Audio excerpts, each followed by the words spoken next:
$550,000. Story time on how I lost $550,000 just by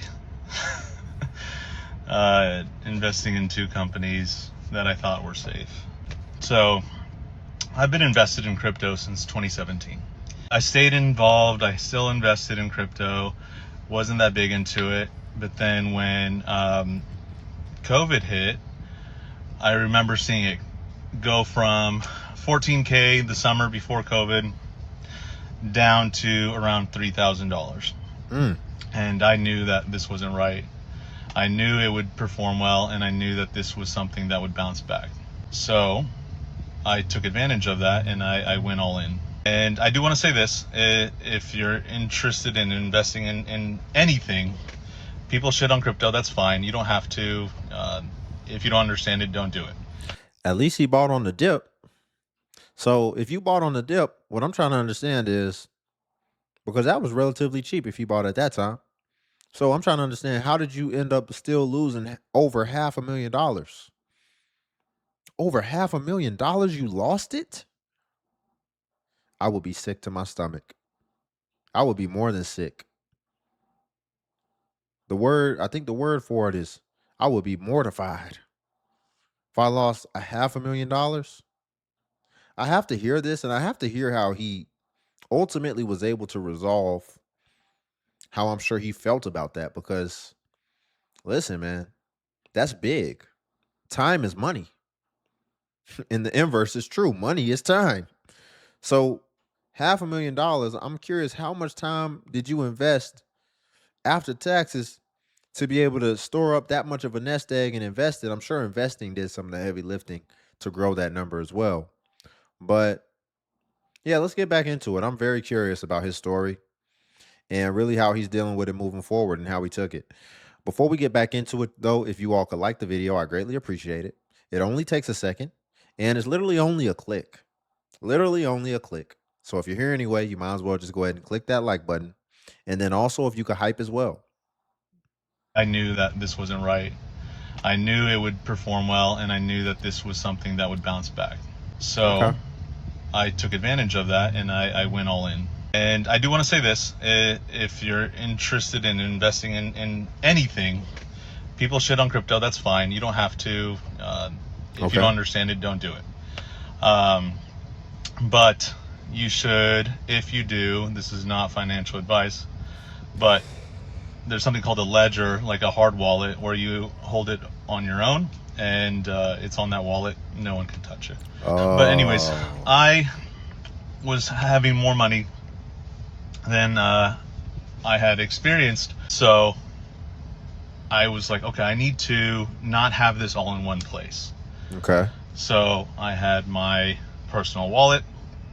I also was investing it in two other companies. One was called Celsius, and Celsius, they had pension funds investing in them. People were vetting this company. The company had been around. So he was investing in individual companies as well. He started to diversify his money. Still don't. So maybe that's how he lost the $500,000. Oh man, I'm curious. He's building it up too. But Celsius. Me too. I'm not a financial advisor either. I'm glad he added that caveat. I'm not a financial advisor. I'm not giving financial advice. Just a regular guy. However, you invested in an energy drink company. Why would you invest in an energy drink company? I had to set myself straight as far as crypto, because when I realized investing in crypto, like what it was, I have invested in crypto before. What I realized was, this is just imaginary money. There really isn't anything behind this. And what I mean by that is, if you invest in an actual company, at least you know that's a real company doing business with locations, with people working around the clock to improve it. But crypto is just something somebody made up and then they started pumping it, ultimately, that they're trying to make currency. So that scares me a lot. Scares me a lot. And that's why it experiences so much volatility, ultimately, up and down. But I would be scared investing in an energy drink company. Anybody can make an energy drink company. Sure, branding is great and all, but what really do they have that can't be replicated? They're really just relying off branding and good business principles. I'd rather invest in companies to where they actually have something that's not going anywhere and that's built out. For example, Google. Google has so much complexity and so many layers to it, and they're always improving and innovating. They're competing on the AI front with Gemini. Gemini, which is one of the direct competitors of Claude and ChatGPT and Perplexity. And that's just one thing. We haven't even gotten into the search engine part, the suite of tools, whether it be not Outlook, Gmail, Google Docs. So it's on that front. It's got storage, Google Drive, where now we're talking about cloud and YouTube, what we're on right now. Think about all those different things wrapped up into one company called Google.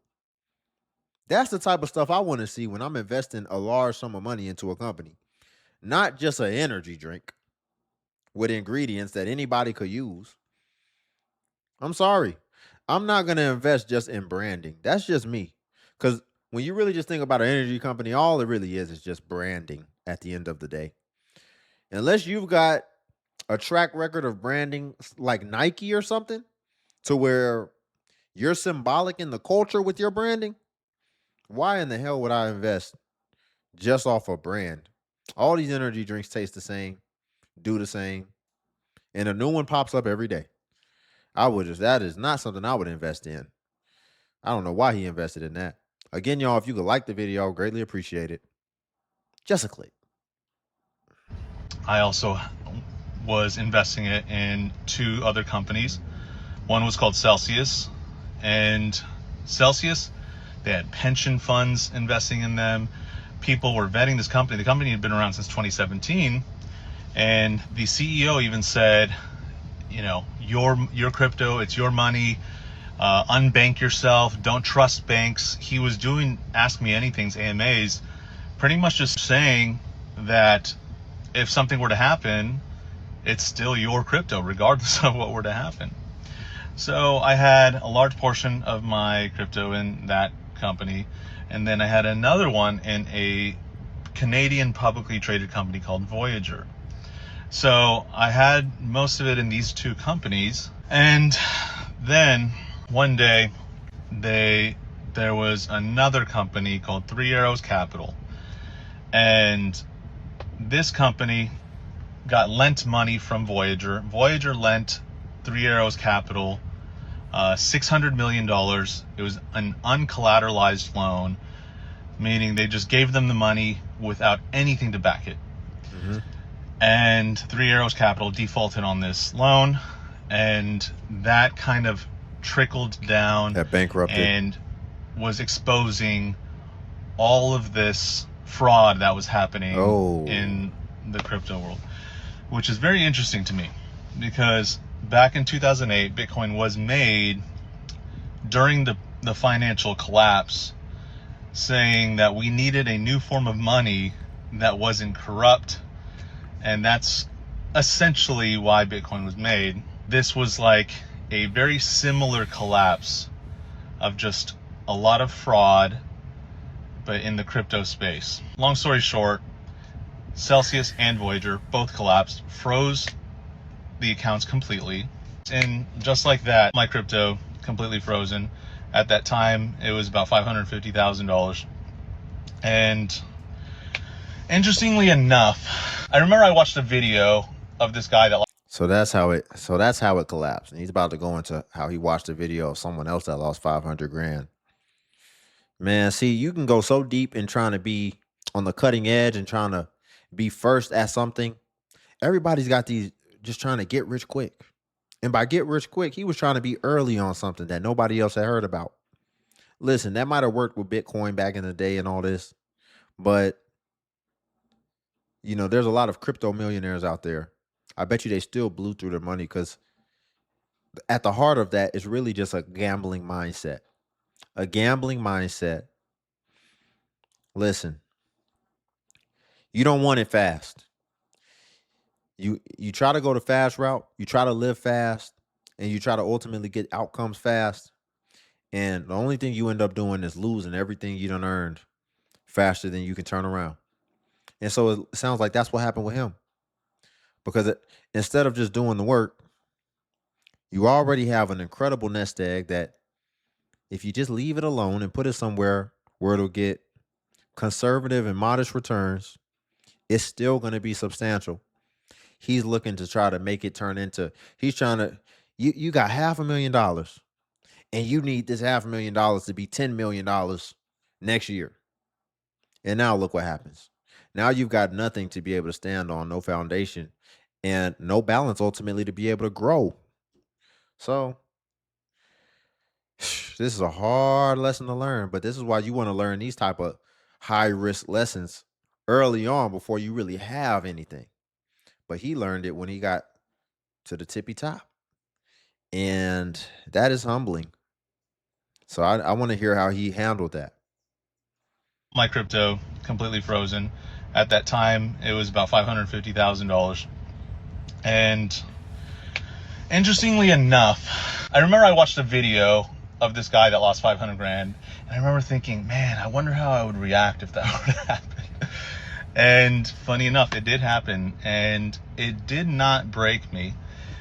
Fortunately, it's because I had money and assets in other places. It was pretty gut-wrenching, but it was something that I realized, okay, the money doesn't make the man. I'm the man that made the money. So if I were to able to do it, Yep. Once you start saying stuff like that, that's when you really know you're cooked. And it's a good philosophy. But when you have to say stuff like that to cheer yourself up, well, I still got the man. The money didn't make me. I made it. Yeah, that's true. But you was also the man that lost it. And listen, do whatever you got to do to make yourself feel better. I'm not mad at it. But that's a hard lesson to learn. So, yeah, you can make the money, sure. But imagine where you could have been. Imagine where you could be heading towards. Imagine what that could have went towards that could have been permanent and it could have been working for you in so many ways. You had so many options with that. money and assets in other places, it was pretty gut-wrenching, but it was something that I realized, okay, the money doesn't make the man. I'm the man that made the money. So if I were to able to do it, of course there were circumstances that allowed me to make it a lot quicker. Rather than just completely giving in and collapsing, I was like, okay, what can I do? So I started just researching, lots of successful people that have dealt with situations. And what I came to realize was that most successful businessmen or women or anyone that has made something of themselves has dealt with some sort of insane financial hardship or mistake that they made. Something that brought them to their knees. No Diddy. Something that I don't know what it is about human beings to where when we go through something, we just have to see other people going through it to make us feel better. He had to go. Imagine you got to go find all the other people who done lost $500,000 just so you could feel normal and good inside and at peace. And it's funny because we review a lot of content to where sometimes, obviously, right now we're reviewing somebody who is in a abundant financial situation, but from time to time we review people who are in destitute financial situations. And oftentimes we wonder how do they have an audience? How do people want to watch this? How are they getting all these views? Well, it's because that's probably a lot of people who wanted to feel better by seeing somebody else doing worse than them. That's really the honest truth and the cold reality. There's something wired within us where we have to feel better, not by measuring ourselves based off of ourselves, but it's just something about the human psyche to where you have to see other people who are either in the same predicament or in a worse one than you, just in order to keep your sanity sometimes, especially when you sabotage yourself and put self-inflicted wounds on yourself. Themselves has dealt with some sort of insane financial hardship or mistake that they made, something that brought them to their knees. No Diddy. Something that brought them to their knees and made them have to reevaluate their life, their morals, what was important. And truthfully, I was in that time so, because I'm a mortgage broker, this was during like the insane mortgage rush, like rates were so low, money was flowing in, and I was so obsessed with money, Hmm. and I felt like it Yeah, it defined showed. me. So this was an extremely humbling experience that actually in some way benefited me and made me reevaluate what was important to me and my values. So the whole entire crypto market collapsed, and rather than just falling apart, and I was like, all right, I need to restart. And again, like I said, I fortunately had other investments. I still had a good job. I was still working. I still had assets other places that I just started to slowly reinvest, and started buying the lows of the market. Slowly reinvest. You still playing it risky though, brother. You still playing risky. You got to really pay attention to what he's saying. That's what you did before, remember? You were in crypto. You said you bought it when it was low during COVID. You're still trying to buy the lows of the market. What happens if that low keeps getting lower? And I'm not saying you shouldn't buy the dip, but what I'm saying is, man, if you got a good job, you got good income, you got other assets, and you've already made a horrible financial decision based off of a big risk that you took, you're still being moderately risky. You need to be all the way conservative with your investing for a while. And you just need to focus on what you can control, which is earning as much as possible. So it sounds like he still buys individual stocks and he tries to catch them at good points, almost like day trading. I think that's probably what he does. He probably is a day trader, but he's probably more of a patient day trader where he doesn't do it as a profession and sit at the screen all day, but he probably just waits and he's probably patient like that. No, man. Just go ahead and do it the tried and true old fashioned way. I had to learn that lesson too. I didn't learn it like you. I actually came out in the green, but I had enough situations and close calls to understand cut your losses. Stop while you ahead. You done you done did good. Leave it alone. Ride off into the sunset. That's what you need to do, man. Ride off into the sunset. Get you an ETF. Get you a perfectly good index fund. Be risky with index funds. How about that? They got higher risk index funds. They got very conservative index funds. For example, like again, I'm not a financial advisor and this is not financial advice, but they got index funds that just match the total market.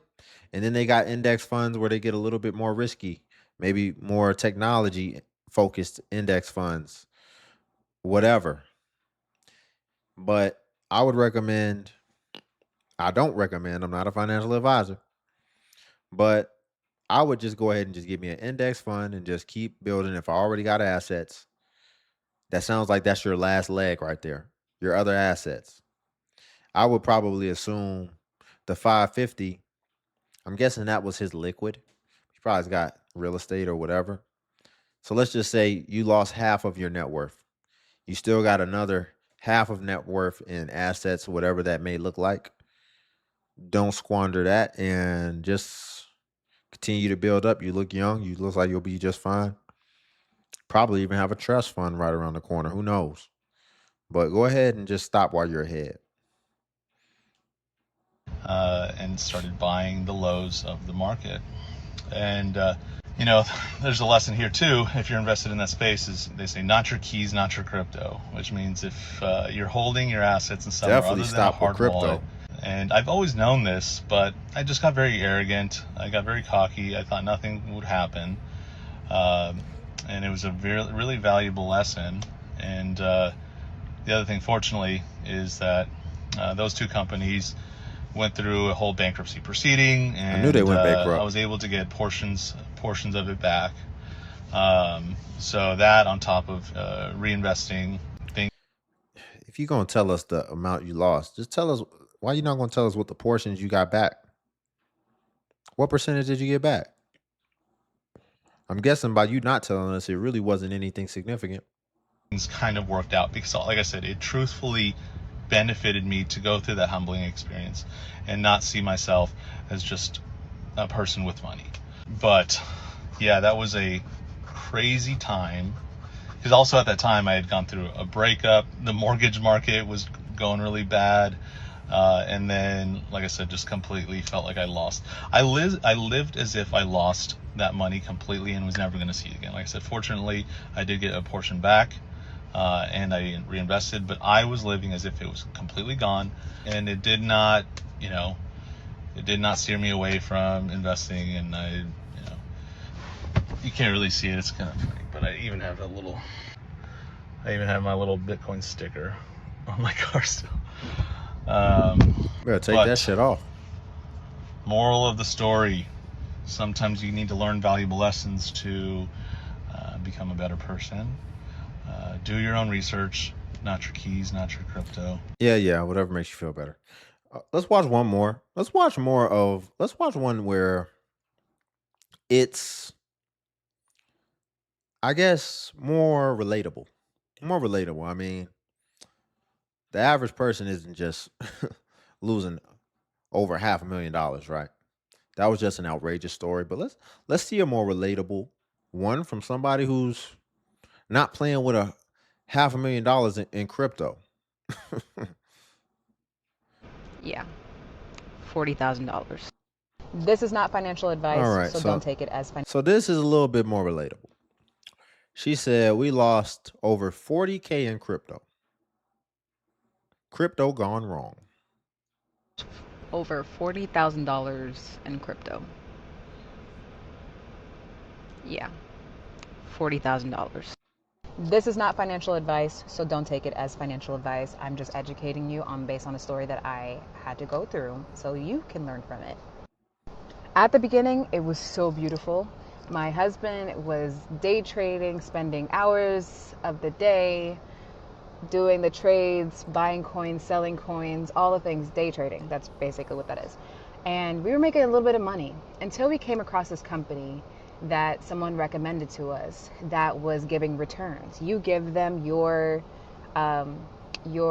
investment or your money, and they would flip it and give it back to you, basically double. Ooh, Now, at first, double? that sounded like, I don't know about that. But we knew people who actually put money into it and return like triple their money. So we're like, okay, let's do some small deposits first. Yeah, Let's that's just test how this out because, people out here, we don't know them. So we put it in small deposits. that's how the scam goes, ma'am. They they got more experience scamming than you got in testing out scams. Yeah, that's what they usually do. They'll let you put a small amount, and then they'll actually come through with what they said. Give them $1,000. Yeah, they'll give you back three because they want you to have faith in it, and they want you to go ahead and put that whole nest egg in their hands, and then that's when they run off with your money. And it sounds like that's what she's about to tell us and disclose, but we're just lost. Everybody wants to get rich quick. I don't care what it is. If somebody tells you they can double, triple your money, you should really look at them like, I can't believe you just tried me like that. Like, like I won't unalive you. No, no, not literally, not really. But I'm just saying that is really like you're telling me you're going to triple my money, and you think I'm that stupid, and you think I'm not going to see you again.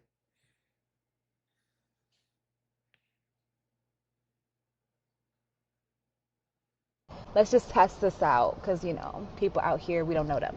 So we put it in small deposits. Then they returned it, doubled. And we're like, yeah, okay. So then we Told started you. getting heavier on our investment. So then we put more money in. I think it was like somewhere around like 16 grand. Came back. Now, here's where most people probably should have pulled out, or at least, saved up some on the, split it. But we didn't. We were like, listen, we are trying to show people that this works. We are recommending people because of our own results. We're like, listen, this company is doing really well. We did Zoom calls talking to this company. We did all of the things. That's We just crazy. gave them money. They returned it within not even like a week, and it was unheard of. So as we started investing more and more, and all we were doing is just taking it out, putting it back in, taking it out, putting it back in. And it was so fun. It was Imagine thinking you got your own little money generator. You should have stopped right there. You should have stopped right there. They probably would have still found a way to come for you for whatever they gave you back.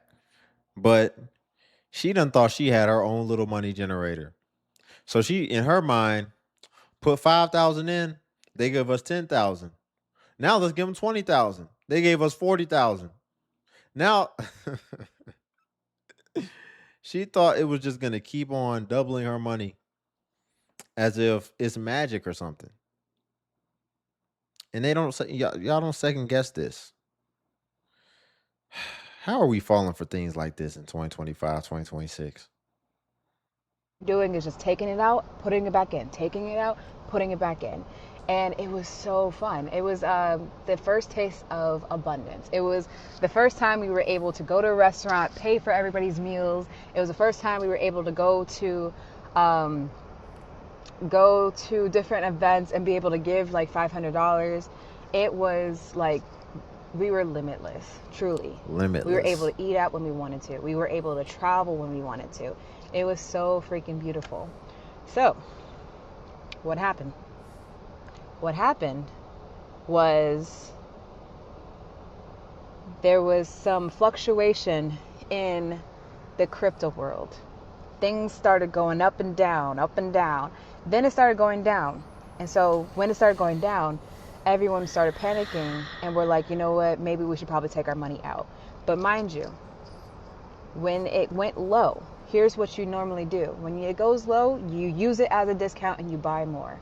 So what we did is we put a good 40G in the low dip. We gave the company for You don't do that with crypto, man. Crypto is not a real company that's actually running. You don't go in with everything with crypto on the dip. Crypto can absolutely keep on dipping all the way to the bottom. It's happened tons of times. You're not going to see that with a traditional company that you know is still going to be here. If Amazon has a dip, in general, you don't have to worry about it. Amazon, shoot, you still going to be needing your packages delivered, right? People still going to be ordering off of it, right? It ain't going nowhere anytime soon. With crypto, you don't have that type of luxury. You don't have that type of assurance behind it because this is just imaginary. It's just imaginary. Ask somebody to explain crypto in a practical way that makes sense for why you should invest in it. Ask somebody. It's not going to make it's not they're not going to be able to make a very good business case. Why? Because it's not a business. And the whole point of investing was to invest in a business because businesses are designed and prioritized for growth and scalability. If anything, crypto should be over there with the what's the financial currencies market, if anything, but it doesn't really belong anywhere because it's not technically a currency either, right? It's not backed in that way either. So you You made a bad mistake. And you done lost almost 50 grand. And see, for regular people, you done found a way to save up 50 grand. That's, I would say, more worse off for an average person than the other guy who lost $500,000. He ain't really tripping. He still got his nice car. He still got more assets. But for an average person who really worked together and with, especially with their man or their husband, whatever, and you done actually been able to get ahead off of, regular salaries, and you done really put in some sacrifices. I know that hurts worse than losing that $500,000 from that other A guy. good 40G in the low dip. We gave the company we gave them 40 G's, in which was, I don't know how many coins that was at the time, because they still said that they were going to flip it. It wasn't going to affect the way they do business. They lied. So instead of being communicative on the transparency of everything, they stopped answering their phone calls. They kept No more saying, Zoom hey, calls. it's a crypto winter, you gotta wait. I'm gonna have to do another part. So we lost. No, we done seen everything we need to see. We understand what happened. You got screwed because you was doing Zoom calls with them, all type of stuff. Now all of a sudden, you give them the big lump sum, and now all of a sudden ain't no more Zoom calls. She still don't understand what really happened, in my opinion. She probably really thinks that, oh, it was the market fluctuation or whatever. Ma'am, allegedly you got tied up in a scam, and they got you hook, line, and sinker.